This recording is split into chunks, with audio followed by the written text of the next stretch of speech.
The latest news, yes, is that Trump's ramping up pressure on Congress. He had a call with Speaker Mike Johnson asking him to raise taxes on the highest earners in that upcoming tax package. We have the details of the White House proposal. They're asking for a 39.6% tax rate on individuals making $2.5 million or more. Of course, current rate 37%. The proposal from the White House would also include a carve-out for small business owners who count the income from their business on their personal taxes. So that right there is the sort of news that's going around that I have to imagine Donald Trump and the Republican Party paid for. This idea based on basically nothing but hearsay that, oh my God, Donald Trump is gonna raise taxes on the wealthy. Oh, maybe he is a populist. Maybe he is a man of the people. And I am, if you couldn't tell I was being sarcastic there, I am begging the media, do not just run with this story when it runs directly counter to everything about Donald Trump and indeed the Republican Party that we've ever known for literally decades. The idea that they're gonna do this, or at least if you're gonna talk about it, talk about how utterly weak sauce it is. First of all, they're not gonna do this, but even if they did, it's a couple percentage points more for people who make more than $2.5 million. So the literal richest people in the country will pay this much more, except they're not going to.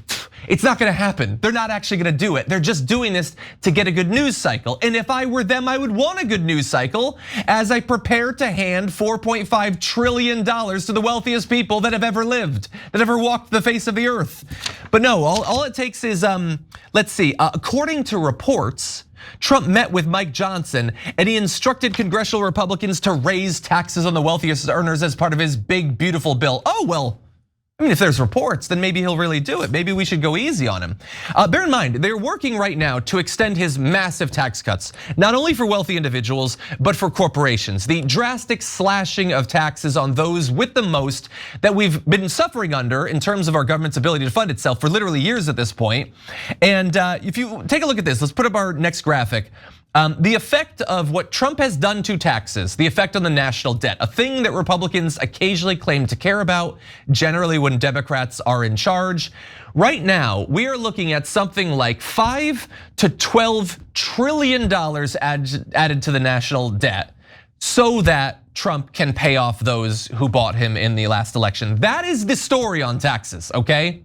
Now I know there's people who are reporting on his supposedly wanting to raise taxes on the wealthy, and they have much bigger studios than us. They have much bigger staffs than us. They probably wear nicer suits than us. But this is the story, that he is taking your money, he's taking that money, trillions of it, and he's handing it to millionaires and billionaires. He is lying to you, he is conning you, as he always does, with this fig leaf of populism, that even if it were go into effect, would be a drop in the bucket of the money that he has showered the wealthy with, but you're not gonna get that drop. And it bothers me so much that responsible journalists, like we saw in that video, are pretending that this is something real. I mean, it is clickbait, it is a big headline, but it is straight up propaganda. It's exactly what John is saying. It is just to get the populist notion back out there, because the Bernie AOC tour, the clear way in which there is favoritism toward the wealthy, the oligarchy message is getting out there, and now there might be economic hardship associated with the tariffs. I mean, it's easy to lose the plot that he wants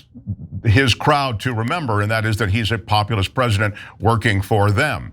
And so he gets this propaganda out there, and as John says, and this, to be fair, it's clickbait. It's a big headline that he would be sweating Mike Johnson and leaning on him to try to get a tax increase on the wealthiest individuals. Wow, that's good copy. It's also total BS. So again, this is all just a piece of propaganda. And sadly, they do it so well. I mean, Trump is a great propagandist. What he's running into now is the headwinds of reality that are getting in the way of that propaganda. But this is nothing more than that. Yeah, no, the whole thing is ridiculous, and it's about to get even more insulting. But that said, I can sometimes be a little bit too hard on the media. So you can report on him wanting to raise taxes if you occasionally like sarcastically wink while doing it, or if you like polish an imaginary test tube or something while you're describing his plan to raise taxes on the wealthy. You could do that, okay? But don't do it with a straight face. That's insulting to your audience. But anyway, Donald Trump has made it even harder for people to buy that this is a thing he's actually going to do, because he decided to post this on Truth Social. Okay, because he knows they're not gonna do the tax, okay? But why are they not gonna do the tax? It's not that he doesn't actually want the wealthy to be taxed, even this marginal increase. It's actually us.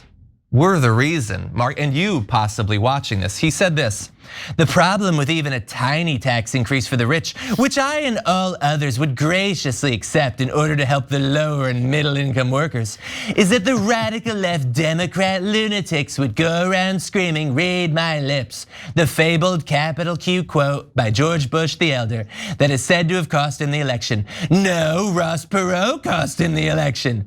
In any event, Republicans should probably not do it, but I'm okay if they do. Okay, so first of all, he's telling the Republicans to not do it. But when they don't, it's us, because we'll attack him, which yes, I will. But the idea that of all of the things on any given day that I could criticize Trump for, I would criticize him for a marginal increase to the top tax bracket. Has he watched the show?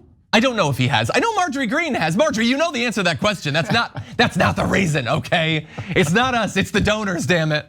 I thought that he was going to say because the Democrats and the libs would take credit for it, that for having pressured me into it, and that's the reason I don't want to do it. It was interesting, he took the right turn there about the election and no new taxes promise, et cetera. The key that you take from that is that was the out loud wink about raising taxes at all, right? He was basically saying, hey guys, that was just a piece of copy. Don't worry about it. Yeah, that's what I took from that. But the rest of it is just Trumpian absurdity. Yeah, 100%, especially when he has been talking against it, both in True Social posts like that, but also in video as well. Take a look. I think it would be very disruptive because a lot of the millionaires would leave the country. You know, in the old days, they left states. They go from one state to the other. Now with transportation so quick and so easy, they leave countries. You'll lose a lot of money if you do that. That would, and other countries that have done it have lost a lot of people. They lose their wealthy people. That would be bad because the wealthy people pay the tax, okay? He's saying don't do a millionaire tax because they're so focused on their money, with no connection or attachment to America. That's how he's pitching them, that if you raise their taxes even a bit, they will flee the country. That's what he said. And the media is like, I think he might do it. I think forget all that stuff you've ever known about him for the last 150 years he's been alive. No, now, at this late date, he wants to raise taxes on the wealthy. God damn, the media is so irresponsible about stuff like this. Yeah, you cannot take this seriously. No, you can't. And again, it's 2.5. It's 2.5%. And also, if you're making 2.5 million, or it's like 2.6%. If you're making $2.5 million a year, income tax is not the way to hit your actual wealth. You're not paying that tax rate on your investments. Like rich people are not taking it all in paychecks. That's not how they get it anyway. So again, even if they did this tax, it is utterly dishonest to its core, and it's not actually going to happen. Yeah, by the way, that's really key what John just said. The corporate tax and income tax, these are important distinctions because income tax really not paid at all by the uber wealthy. I mean, corporate taxes, you can watch those numbers carefully, but again, this is just to seize the moment and to try to maintain its populist image. Yeah, let alone capital gains taxes, which is what the vast majority of their wealth is actually, it's way lower than that anyway, and they're not talking about raising this. Every time you ring the bell below, an angel gets his wings. Totally not true, but it does keep you updated on our live shows.